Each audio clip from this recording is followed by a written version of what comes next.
2 दिनों की investor summit शुरू हो रही है। PM Modi global investor summit का उद्घाटन करेंगे। ईवी, सोलर एनर्जी, टेक्सटाइल पर होगा फोकस। पीएम मोदी सुबह 10 बजे से 11:15 पर इस कार्यक्रम में शामिल होंगे और समिट में देश भर के 300 से ज्यादा बड़े उद्योगपति शामिल हो रहे हैं। इसके साथ ही 50 से ज्यादा देशों के 133 डेलीगेट्स के साथ 18,000 से ज्यादा लोग शामिल हो रहे हैं। पीएम मोदी समिट में आए देश विदेश के उद्योगपतियों के बीच बैठकर उनकी बातें सुनेंगे। साथ ही एमपी में निवेश के लिए उन्हें संबोधित भी करेंगे। पीएम मध्य प्रदेश सरकार के निवेश को प्रोत्साहित करने वाली 18 से ज्यादा नई नीतियां भी लॉन्च करेंगे। ग्लोबल इन्वेस्टर समिट भोपाल में होना ये बहुत शुभ संकेत है। इससे इन्वेस्टमेंट भी आएगा और हमारी रोजगार की जो उपलब्धता की आवश्यकता है वो भी पूरी होगी। मध्य प्रदेश हिंदुस्तान का हृदय प्रदेश है और निश्चित रूप से यहाँ विकास की बहुत संभावनाएं हैं। पिछले दिनों भी मध्य प्रदेश निवेश के लिए अच्छा प्रांत माना जा रहा है और अभी जो प्रयास चल रहे हैं और प्रधानमंत्री जी की उपस्थिति निश्चित रूप से इसका मार्ग और प्रशस्त करेगी। और इस वक्त हमारे साथ एमपी स्टेट हेड मुक्ता पाठक जुड़ गई है। मुक्ता, क्या कुछ कार्यक्रम रहेगा, क्या शेड्यूलिंग है आज?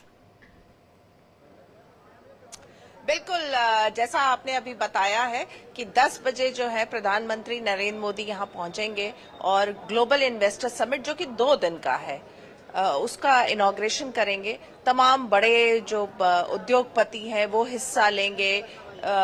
डेलीगेट्स आ रहे हैं, चाहे वो हम अपने कंट्री की बात करें या बाहर से बात करें।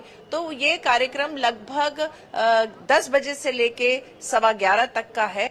ये इनॉग्रल सेशन है। उसके बाद प्रधानमंत्री नरेंद्र मोदी रवाना हो जाएंगे। लेकिन बाकी जो सेशंस हैं, जो सेक्टोरियल सेशंस हैं, वो लगातार चलते रहेंगे। अलग अलग सेशंस रहेंगे ताकि इन्वेस्टर्स को जानकारी मिल पाए कि वो मध्य प्रदेश में किस किस सेक्टर्स पे इन्वेस्ट कर सकते हैं।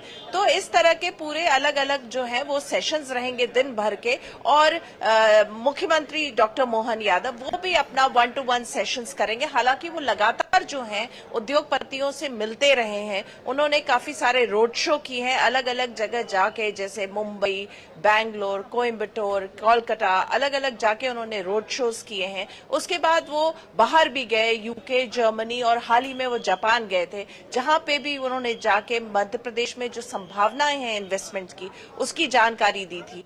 तो अब जो है जहां जहां वो गए हैं, जहां उन्होंने रोड शोज किया है, वो सारे डेलीगेट्स इस बार यहाँ पे हिस्सा लेंगे और जो मध्य प्रदेश की जो संभावनाएं हैं उस पर जो है वो पूरा ये 2 दिन जो है वो पूरा का पूरा फोकस रहेगा कि मध्य प्रदेश में आप किस तरह से इन्वेस्ट कर सकते हैं। बिल्कुल। और मुक्ता, हम देख रहे हैं काफी समय से ये कार्यक्रम शुरू हो चुका है ग्लोबल इन्वेस्टर समिट का और लगातार मध्य प्रदेश के अंदर जिस तरह की संभावनाएं दिख रही हैं, कहीं ना कहीं यहाँ का जो व्यापार है वो भी बढ़ रहा है और जो इन्वेस्टर्स हैं उनको भी एक रुचि मध्य प्रदेश में हो रही है। तो कितना हम देख सकते हैं बढ़ावा मिला है समिट की वजह से?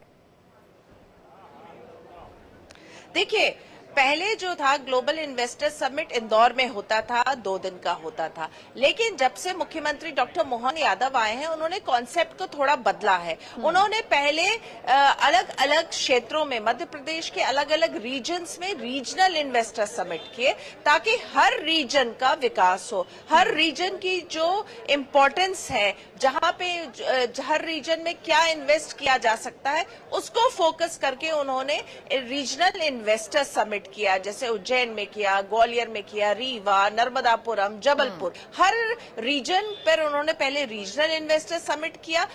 7 ऐसे रीजनल इन्वेस्टर समिट हुए और उस सब का एक कल्मिनेशन आप कह सकती हैं कि ये ग्लोबल इन्वेस्टर समिट के रूप में हो रहा है। पहली बार भोपाल में हो रहा है क्योंकि इससे पहले हर वक्त इंदौर में होता रहा है।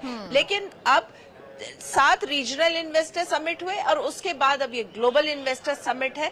और अब इससे जो है जिस तरह से हमने देखा है मुख्यमंत्री डॉक्टर मोहन यादव लगातार जो है वो ब्रांडिंग कर रहे हैं मध्य प्रदेश की। पहले जैसे उन्होंने रीजनल इन्वेस्टर समिट में किया, फिर उन्होंने अलग अलग जगह जाके रोड शो किए, बाहर भी वो गए। तो लगातार वो और लगातार जो है वो इन्वेस्टर्स से बात करते रहते हैं, उद्योगपतियों से बात करते रहते हैं, 1-to-1 मीटिंग करते रहते हैं। लगातार उनकी कोशिश है कि इन्वेस्टमेंट जो है वो मध्य प्रदेश में आए, ताकि रोजगार के अवसर बढ़े और लोगों को मध्य प्रदेश में ही रोजगार मिले और उनको दूसरे अन्य स्टेट्स में न जाना पड़े काम की तलाश में। तो हम उम्मीद कर सकते हैं कि ये 2 दिन का जो ग्लोबल इन्वेस्टर समिट है, उसके बाद जो है जिस तरह से जो रुझान आ रहे हैं या जिस तरह से लगातार जो जानकारियां मिल रही हैं कि एक अच्छा खासा इन्वेस्टमेंट आने वाले समय में मध्य प्रदेश में आएगा। बिल्कुल। और मुक्ता, जब यहाँ पर सीएम मोहन यादव जापान पहुंचे तो उस वक्त भी संभावनाएं थी, क्योंकि वो लगातार वहां भी इनवाइट कर रहे थे कि मध्य प्रदेश में आइए, इन्वेस्ट कीजिए। और एक ये बहुत अच्छी पहल मानी जा रही है कि विदेशों में भी घूम रहे हैं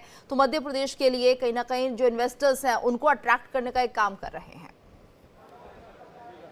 बिल्कुल बिल्कुल। और जापान का जो उनका विजिट था वो इसलिए भी खास है क्योंकि जापान का पूरा जो डेलीगेट है वो मध्य प्रदेश में अभी इस ग्लोबल इन्वेस्टर समिट में हिस्सा लेने आया हुआ है। और काफी सारे जो प्रोजेक्ट्स हैं और एरियाज है उसमें वो जापान जो है वो स्ट्रेटेजिक पार्टनर भी है। तो हम कह सकते हैं कि जापान का उनका जो विजिट था वो काफी फ्रूटफुल रहेगा। जी बिल्कुल। और कितना बढ़ावा यहाँ पर इन्वेस्टमेंट को मिल सकता है, क्योंकि लगातार हम देख रहे हैं कि बाहर से भी जो लोग आ रहे हैं मध्य प्रदेश में, उन्हें लगता है कि जिस तरह से यहाँ पर बहुत सारी संभावनाएं दिख रही हैं बिजनेस के लिए, इन्वेस्टमेंट के लिए, तो एक पॉजिटिव रिस्पॉन्स इसे माना जाए।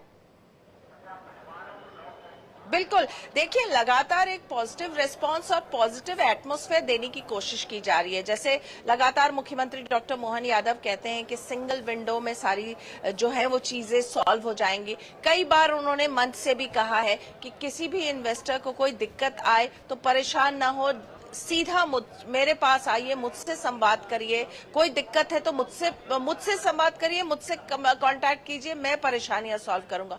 और जब कई रीजनल इन्वेस्टर समिट में तो हमने देखा जो इन्वेस्टर्स आए थे उनका जो है उनको जो लैंड अलॉटमेंट बहुत जल्दी से कर दिया गया, भूमि पूजन कर दिया गया। खुद मुख्यमंत्री ने उनके जो प्रोजेक्ट्स था उनका भूमि पूजन किया। तो बहुत फास्ट पेस्ड जो है वो वर्क करने की कोशिश की जा रही है ताकि इन्वेस्टर्स जो हैं वो इन्वेस्ट करें। वो ब्यूरोक्रेटिक जो हर्डल्स होता है, जो रेड टेपिज्म होता है, जो डिले होता है, उस प्रोसेस के डिले सबको जो है खत्म करने की काफी कोशिश की जा रही है। जी बिल्कुल। मुक्ता, तो क्या माना जाए कितने एमओयू साइन हो सकते हैं, क्या उम्मीदें लग रही हैं?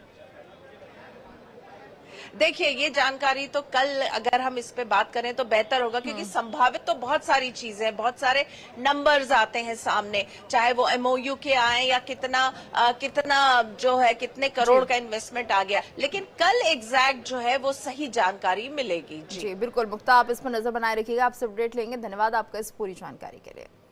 चलिए आगे बढ़ते हैं। पीएम मोदी का आज बिहार दौरा।